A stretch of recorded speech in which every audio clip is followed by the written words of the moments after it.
Hi friends, இன்றைக்கி நம்ம வீட்டில் சப்பாத்திக்கு சைடிஸ் பன்னீர் பட்டர் மசாலா எப்படி பண்ணுன்றதை சிம்பிளாக சொல்லிடுறேன். பன்னீரை க்யூபாக கட் பண்ணிவிட்டு அதில் உப்பு, மிளகாய் பொடி, மஞ்சள் பொடி, பெப்பர் பொடி, கரம் மசாலா பொடி, ஒரு ஸ்பூன் இஞ்சி பூண்டு பேஸ்ட்டு சேர்த்து மேரினேட் பண்ணி 5 மினிட்ஸ் ரெஸ்ட்டில் விட்டுடலாம். ஒரு பேன் சூடானதும் அதில் பட்டர் சேர்த்துட்டு நம்ம மேரினேட் பண்ண பன்னீரையும் சேர்த்து ஃப்ரை பண்ணி எடுத்து வச்சுக்கலாம்.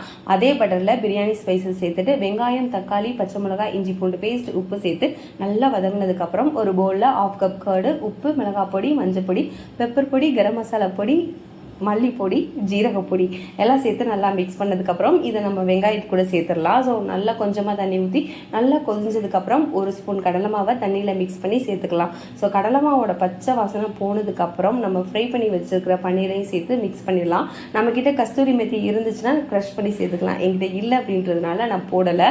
ஸோ ஃபைனலாக பார்த்தீங்கன்னா 2 ஸ்பூன் பட்டர் சேர்த்து மூடி வச்சிடலாம். அவ்வளோதான், நமக்கு பன்னீர் பட்டர் மசாலா ரெடி. ஒரு தடவை ட்ரை பண்ணி பாருங்கள், ரொம்ப டேஸ்ட்டாக இருக்கும். வீடியோ கமகமான் மணக்கும்.